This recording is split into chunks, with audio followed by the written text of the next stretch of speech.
Everyone told me, like, Jamie, you need to specialize, you need to niche. Now, if I would have listened to them, I probably would have gone into ad tech and I would already be bankrupt. But these guys that you selected, they were not always free, right? They may have their personal projects or projects coming in from all around. How do you make sure that they will prioritize your work first because they are not full-timers?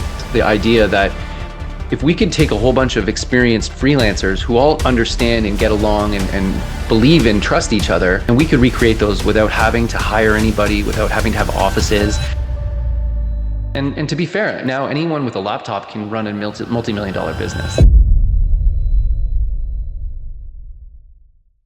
First, can you tell me about your journey to creating the variable team model at uh, BriteBirch Collective?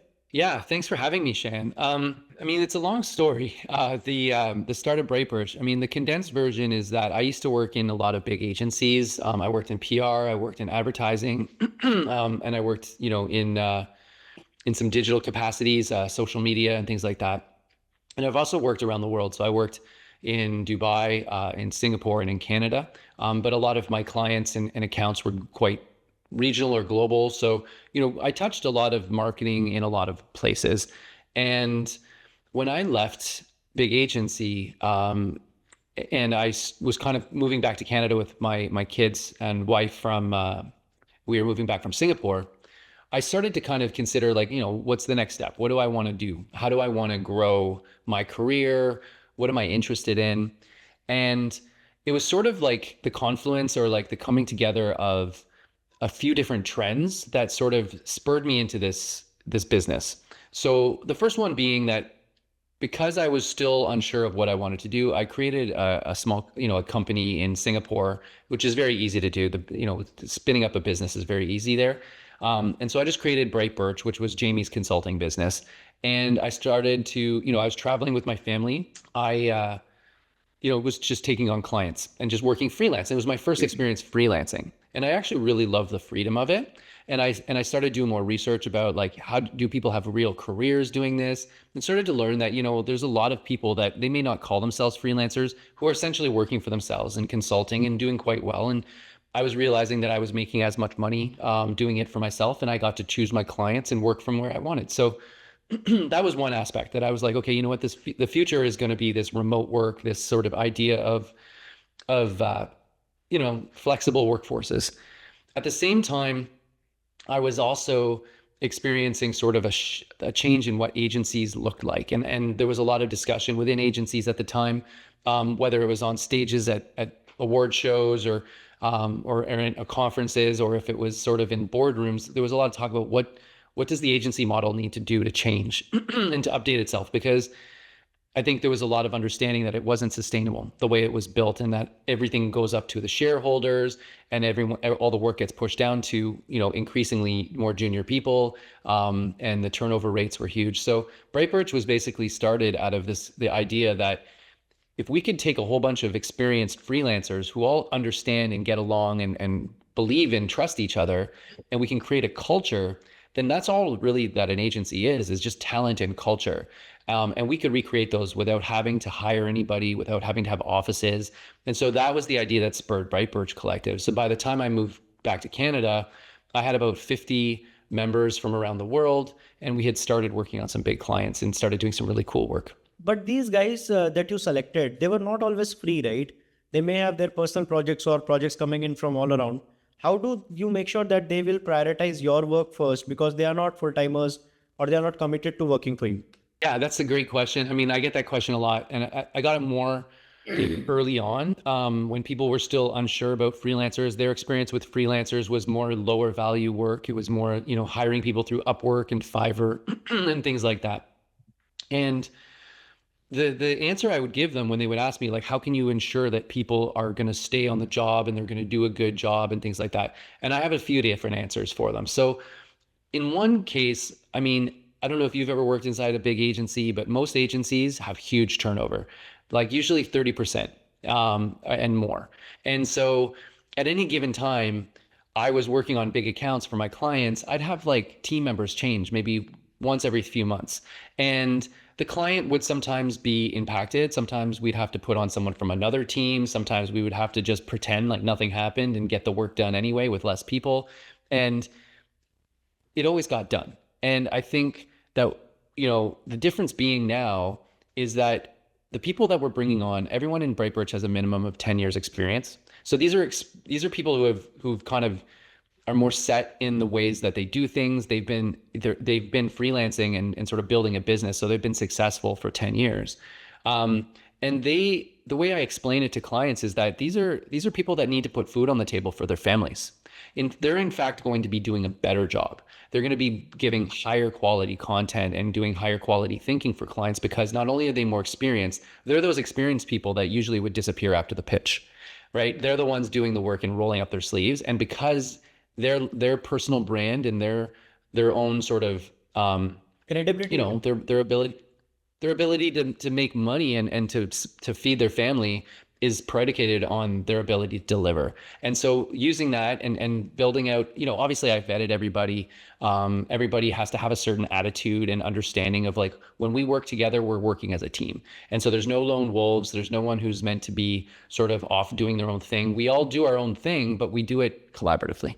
Basically, these are not youngsters, so obviously attrition rate will not be as high. They know what they are doing. They're pretty sure, and their stay is guaranteed. Yeah. We provide a guarantee to our clients. Like if there is a problem with a team member, we can, it's a plug and play model. So in the same way that as a project moves from one phase to another phase, right? You have a market research phase and you're doing the research, and then in the second phase, you're planning, you don't need as much of the market researcher. And so maybe you unplug them from the team and you plug in a planner. And then the next phase, you plug in sort of, someone who can build a CRM and start to execute and build out the digital assets. And so, the team is always the right size. Whereas when you traditional agency, a lot of times you'll end up getting a lot of bloat. Sometimes you'll have people working on the account who you had to pull from another, they have no industry experience. We can actually select the exact people with the exact industry experience. And because we're not channel agnostic, if you come to me with a problem, I'm not going to stick to just PR or just digital or just anything, right? We'll build the team with the right components that you need to execute and do the job right. How do you select people? Like you said, based on industry experience is one. So quality, reliability, trust. On what grounds do you select, and how do you determine that this person can be a part of your team? I mean, great. These are great questions. I'll be honest with you, the talent component of all of this is the hardest part. And I think any agency and any company will agree that usually the human factor is the messiest when it comes to running any kind of business. And it's no different for us. Like, I mean, we've had some hiccups along the way. I vet personally every single person. There's a reason why BriteBirch Collective has just over 300 people and not 3,000. And the reason is because it doesn't need to be that big, right? Like if we wanted to, we could have more and more people. And I think it's also a matter of like scale and how many clients we have. And so if I needed to, I could grow to 3,000 people. But right now, I feel like 300 is enough for us to cover all of the sort of expertise that we need. It allows us to cover all of the geography that we might need to cover. And it allows us to kind of cover sort of the sector and sector specific experience that we may need. And so if someone, if a client came to me and said, hey, I need an automotive expert in India to do a job there, I have that. I don't have two of them. I don't have four of them. I have one, right? Because it's a pretty specific request. But that one person I've vetted, I've worked with before in the past, I have, a trust in their ability to deliver. So I think when I'm vetting people and I'm having that conversation, I'm looking for really, three things. One is the right attitude and the right sort of understanding of what we're trying to build with BriteBirch. One is obviously skill and sort of level of expertise within their domain. And then the other one is like creativity and their ability to flex and their ability to do other things, because more and more we're being forced into, different, creative components that we didn't, no one goes to school for this stuff anymore. And so you have to trust some people sometimes to learn, and they have to have that capacity to learn. And so the only, I can't train people on their attitude. They have to be already, we make them sign something called NDA. what is it called? Well, no, it's more of what I call a don't be a jerk clause. It's essentially just like a code of conduct that everyone has to buy into where, we're going to work collaboratively. You're an expert at what you do and no one's going to dictate to you what should be done. However, you need to make sure that when you come to the table, you're coming as a team. And I think that's most important for me as anyway running BriteBirch, because clients don't, if they wanted to hire a freelancer, there's lots of places they can do that. But where they can hire a bespoke team, where they can hire a team that's custom built for them in exactly how they need at a price that's cheaper than an agency, right? That could do the same level of work. Like we're high quality work. We're not just pushing, we're not cheap, but we're also not expensive in the way that we're able to deliver the work that we do. What do you feel from the client's perspective is the biggest misconception when it comes to hiring a fractional CMO or a company based on freelancers or hiring freelancers? Some misconceptions that the client may have, which is actually not the case. I mean, it's interesting because different places in the world, it's different. I don't know, in North America, freelancing is associated a lot with like gig work and with people that deliver their groceries, and that drive their Ubers and that do their design and things like that. If they go to Fiverr or Upwork, right, they do like, hey, make me a logo. Like that's what people believe, like understand it as freelancing. It's changing very fast, but that's kind of the preconception people have, that it's low value work, that, hey, this person can't hold a real job, so they're out here freelancing, and so they must not be very good. And I do think that there is a bias towards people that freelance, and that, if I go up to someone and say, hey, I'm a senior consultant, that's cool. But if I go to someone and say, hey, I'm a freelancer, it's like, wait a second, right? There's a weird, I think feeling that people get, especially in North America. In Asia, it's changing. I mean, I think it's also sort of seen as like, why don't you have a full-time job? But I think that it's very quickly catching on, this idea of like, wait a second, I don't need to hire someone full-time. I can get the work done by someone more senior who I can trust to just get it done. Doesn't need hand-holding, and I only need them 1 day a week. You know what I mean? So it's a slow turn of the wheel, I think, in terms of how perception's changing. But I can tell you, with all the layoffs, with the challenges that people are having finding work, with all of those things, the only thing people are going to be left with is starting their own businesses. And to be fair, now anyone with a laptop can run a multi-million dollar business. So what is a freelancer? What is a solopreneur? What is a fractional leader? What is a, portfolio career? These are all words that kind of have relationship to each other, and they're all part of the flexible workforce. They're all part of this future of work that we talk about a lot, which is that since COVID, people realize like it doesn't matter where you sit, you can get your work done, right? Technology allows us to bridge geography, to bridge sort of like this idea of sharing information and getting work done in a way that's still very, it's I think we proved that it's good work that we can all do from home, even though they're trying to get us back into the office, right? And I think it's also really interesting that, the, what was I going to say? Never mind. I forgot that part. Can you walk us through a typical client case? For example, maybe a real estate company needing a digital overhaul. How do you assemble the team? What roles are involved? How does the process run from discovery to execution to measurement? If you can just run us through the entire process. So an example could be a client that I'm currently supporting. They are in the landscaping business. And so they're trying to enter some new markets, and they were looking for expertise. The brief was for PR. The brief was, hey, we need a PR agency. And we took on the brief and we challenged it. And we said, well, what are you trying to achieve here? Right. And they said, well, we were trying to grow our business. We're trying to enter new markets. We're trying to do all these things. I said, well, PR is going to only be part of what you need. And I'm not saying it's not the right thing, but it's not the only thing. And so I said, let me build a team for you.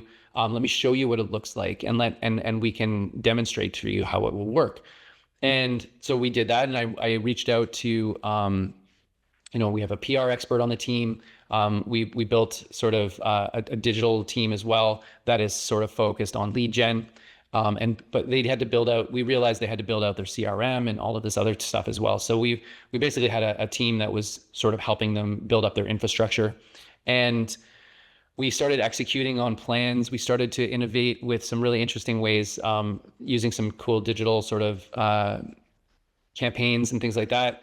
And right now, what has been the most interesting thing is just the way that our ability to be integrated is so easy that it actually brings the client together. And so the silos that are typical in a company where it's like, the sales and talking to marketing, we're now interfacing directly with sales. We're working directly with them in a way that's actually bringing the company closer together and becoming more organized themselves. And so I find that a lot happens with what the work we do is that we're not we're not just delivering on marketing.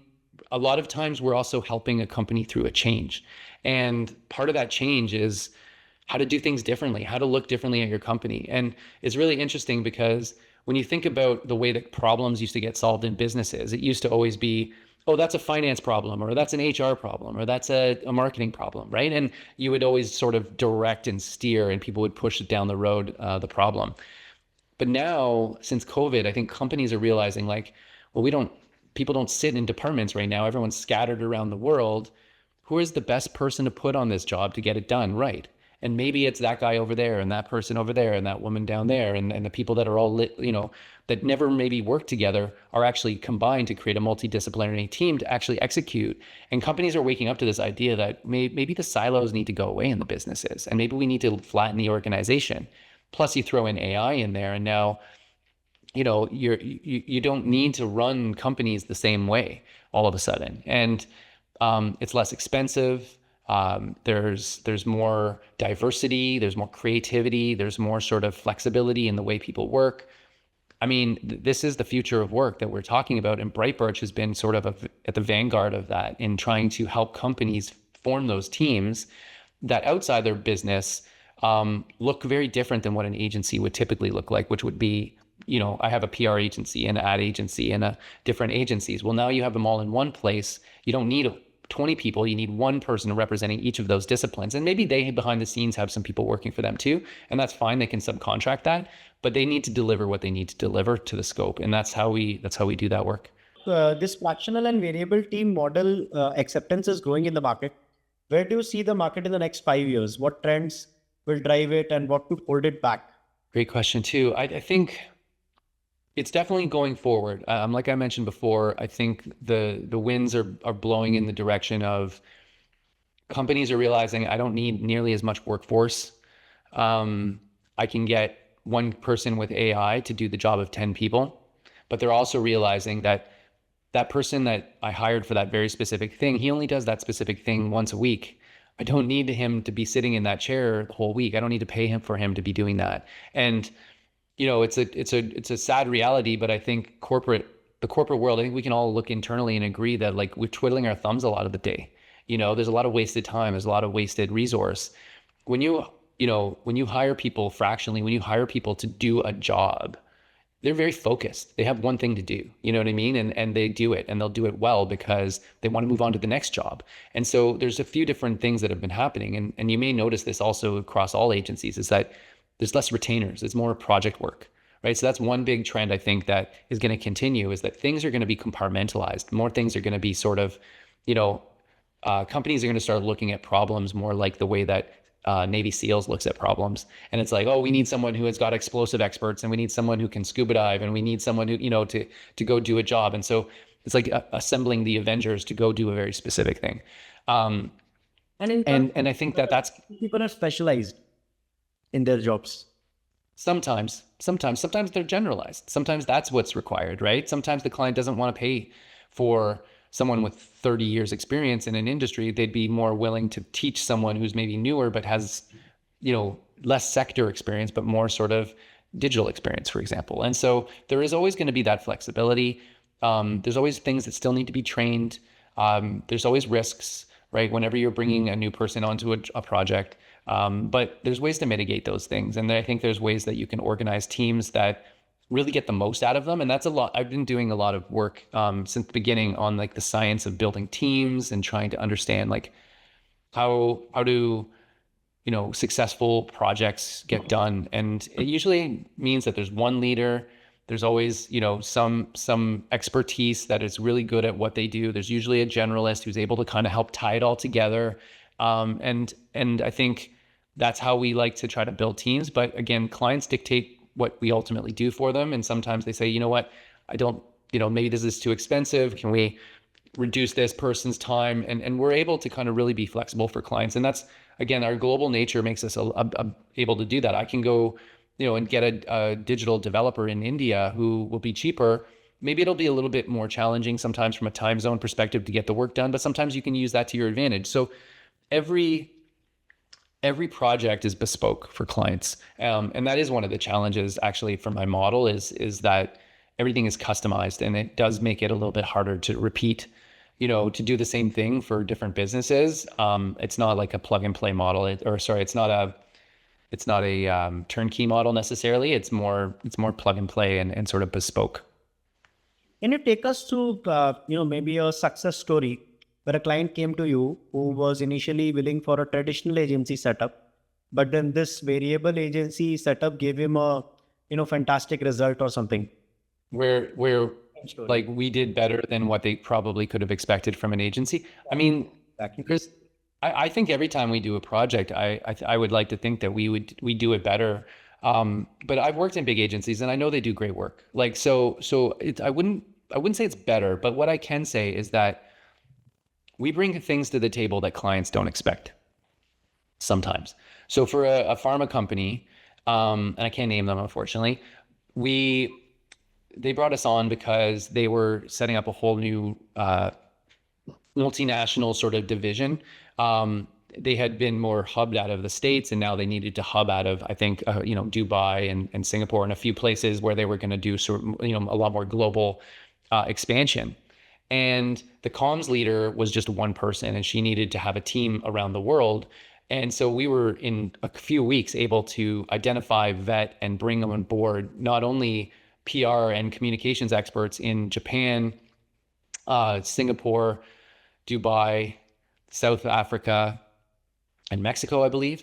No, Brazil. And we were able to pull that team together, within a few weeks. And they all had pharmaceutical specific experience. They all were communicators with minimum 10 years experience. Like everyone, they were all good. And I worked with them previously, a lot of them. So that was unexpected. But then, we also did a brainstorm one time where we were trying to figure out like how come we weren't able to get our salespeople to get in front of doctors anymore? Like doctors weren't talking to salespeople anymore. And so I brought a car salesman to a workshop, and I was like, hey, this car salesman sells other people's brands all day long.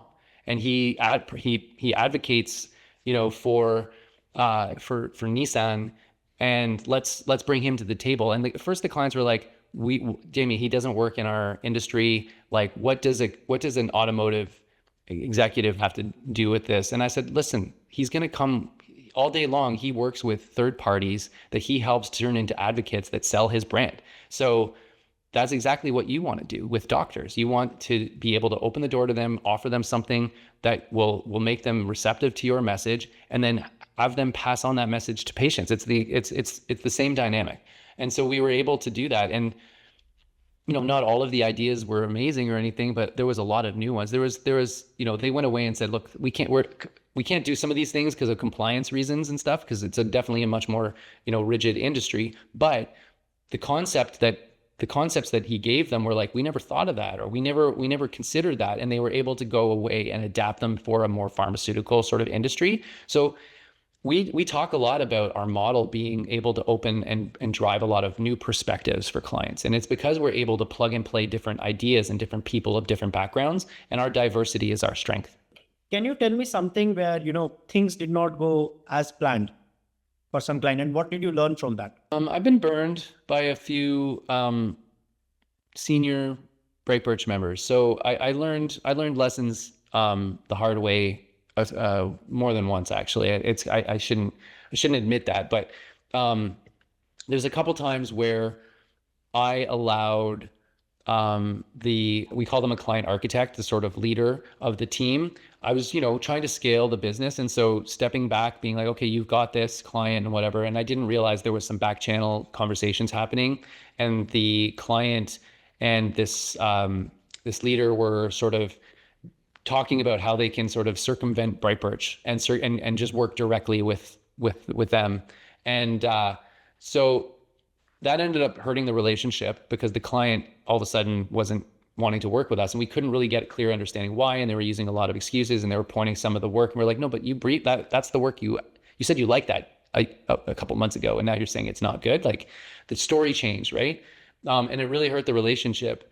And then it was only after that they didn't pay us for some work that we did that I started threatening them with some legal action, that I got some emails forwarded to me saying, hey, this was your own person that was trying to do this. So I learned my lesson to be very careful with trusting people that I bring into BriteBirch. So that was very early on. And so I'm much more careful about how much freedom and how much sort of, I guess in some ways you need to allow people the freedom to be able to operate. And we have, since then we've been able to deliver great work and I've not had any issues, but there's always some bad apples out there. There's always some people that try to, take advantage of the model, of the situation. And I've had some clients also sort of, you know, feel that a little bit. Just recently had a client sort of inform us that they wanted to make some changes to the team. I was a little bit sort of, I always take it a little bit personally. I'm bad at that. I need to be better at sort of managing my emotions when it comes to these kinds of client decisions, because it's a business decision at the end of the day. And I respect that. But at the same time, you know, I care for the BriteBirch members that are part of my team. And so when I have to, when one client says, look, we're not getting the value that we feel like we're paying for this person, then I have to change them, or I have to, turn them, bring them a new person in that role. The team dynamics change. There's usually a couple of weeks or months of the team kind of picking up and rolling again at the same speed. So there's always challenges. Like I said, it usually comes down to the human element, but they're all manageable. And I think we've started to figure out some of the ways to circumvent the potential challenges and sort of avoid that risk. So running this model from years, being deceived by people at times, at the same time, you will have to give them freedom. How do you think your leadership has evolved, the style over the years? Oh, good question. So, I mean, when I worked in agencies, I was leading teams. I love those teams, man. Oh, man. I like my team in Dubai, my team in Singapore. Like these are some of the best people I've ever met. I've ever had the joy of working with. Don't get me wrong. Like I don't mean to bash agencies in any way. I think that in some ways they're fantastic. And I think if you're a young person, if you can get a job inside an agency, you get to touch so many different clients and all that. A lot of But my style is, sorry? an agency for a young person, there's a lot of learning involved. Yeah. I mean, you get to expose yourself. Like, people ask you like, oh, what do you want to be when you grow up? I never knew, and so I got to work in an agency, and it's like, oh, now I'm working on an automotive client. Now I'm working on a healthcare client. I got to experience like all of these industries in a very short period of time. Right.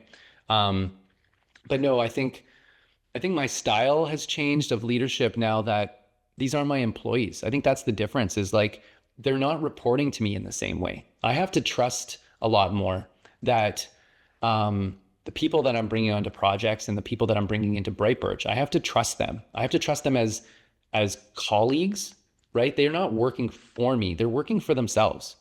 We've agreed on sharing a contract, right? And so I can't tell them what to do, and I don't dictate anything to them. The BriteBirch model is that they have minimum 10 years experience.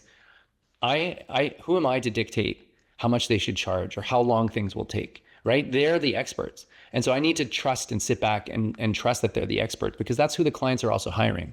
But on the flip side, I need to make sure that they work collaboratively and they work together.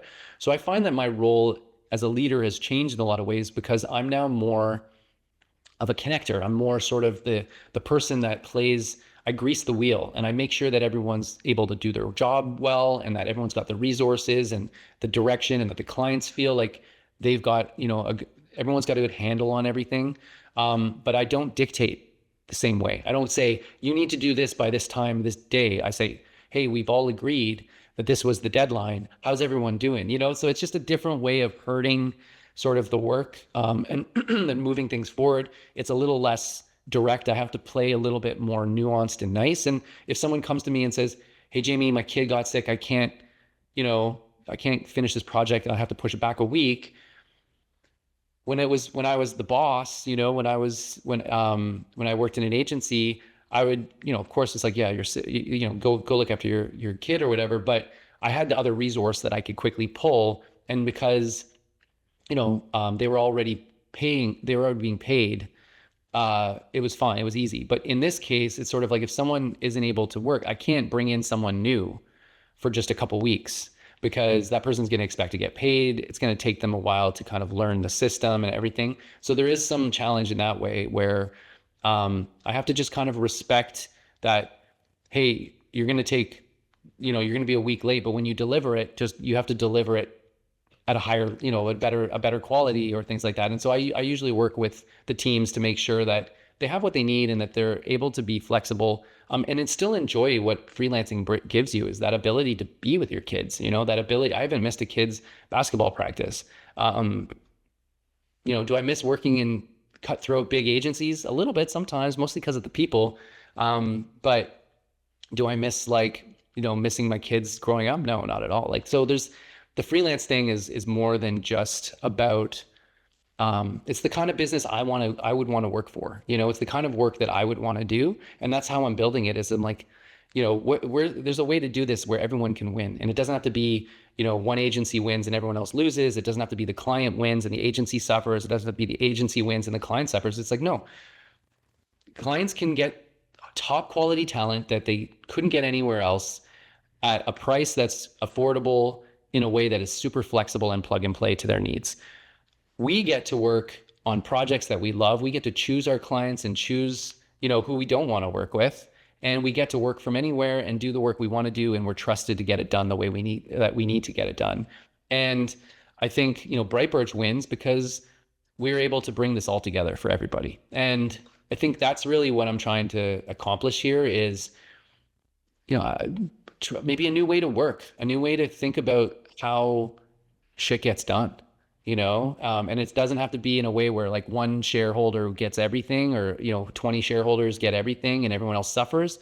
It can be a way where we all sort of come to the table equally, offer what we can offer, and do it in a way that's collaborative and cohesive, so that clients and everyone gets to really enjoy the work, because that's really what it's about.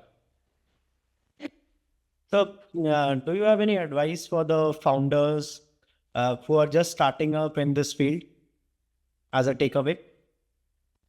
Yeah. So I would, first of all, suggest that you don't need to build a traditional agency anymore. I would argue that it doesn't even make sense. Go get an office space, no, man, that's just already, it's so expensive, right? You may get there. I hired someone last year. I did have an employee. It didn't really work out, more to do with just sort of the way that the work was happening, but it was, also didn't feel right. It kind of felt like, it still makes more sense to kind of go with, even if I'm hiring people to work on my behalf, to help build my brand, for example, that I hire them as freelancers. I think it just makes more sense in this day and age. And so my advice would be, I don't know, I think I started, everyone told me, Jamie, you need to specialize, you need to niche. Now, if I would have listened to them, I probably would have gone into ad tech, and I would already be bankrupt. So I'm glad I didn't do that. I stayed broad. I stayed, because I'm not hiring anybody. I don't need to worry about firing anybody. And so for me, I can be all things, because if someone comes to me and says, hey, I need a new website, I got a website builder. I can be a digital agency to when I need to be, and I can be a management consultancy when I need to be. And so my advice, though, and the problem that I face, is that because everything is so bespoke, it's hard to scale. And I didn't build the systems and the processes. I sort of built everything organically, and I'm only now starting to think okay, what can I automate? What can I make my life easier? How can I make it so that clients and our consultants can combine in a way that I don't have to be involved as much, right? And so there's all these questions I'm asking my business and myself now, that I wish I would have asked more at the beginning. And I think anyone that's starting now, I started, was it 6, 7 years ago? This whole like generative AI thing was just a pipe dream at that point. So I think the tools at people's disposal, if you were starting an agency right now, start with the process. Start with like the ideas there. You can refine the idea. The people, I mean, I think what I did right was that I went and gathered the talent first, because I think talent is the secret equation. And identify the people for BriteBirch. So I would say, go look, find your talent networks, find the best people that you want to work with and can work with, but then build the systems and build the process. Don't worry so much about what industry are we going to focus on, what channels are we going to worry about. The channels change, the industries are evolving. That stuff you can work out later. But what I'm struggling with personally is like, how do I make it just work better and more efficiently? And I have people in my inbox all the time coming and saying that I have this digital tool and we help agencies do this all the time. And I know everyone's trying to sell me some solutions and stuff, but I don't think that, I don't know. I think that make the solution for yourself. You cannot depend on anyone. a little bit. Yeah. I think it's because the model's also new and I have this vision in my head, it's really hard for me sometimes to let go a little bit. So, I would look to partner with an operator, someone who maybe can help with that concept, like that part of the business. I personally am more of a creative minded person. I'm more about the relationships and about doing fun, cool work and things like that. I don't really want to be looking at spreadsheets and doing the business side of the business. So those are the realities of doing this sort of thing. Like you have to still be a business and you have to still file taxes, and there's going to be those components. So if those are things you don't want to be involved in, then get someone else to do it for you. Find someone who you can partner with, who you can trust, who can kind of take that stuff away from you. Because there are, strangely enough, people that also love to do that kind of work. So that's the marriage of I think the agency kind of creative type people and the people that actually know how to get business done and get stuff done. I think it's important for those people to partner. You can't. Maybe you can, but as a creative person, it's just my brain doesn't just work in spreadsheets. That's all. Got it. Thank you for your time. We'll, end this podcast here.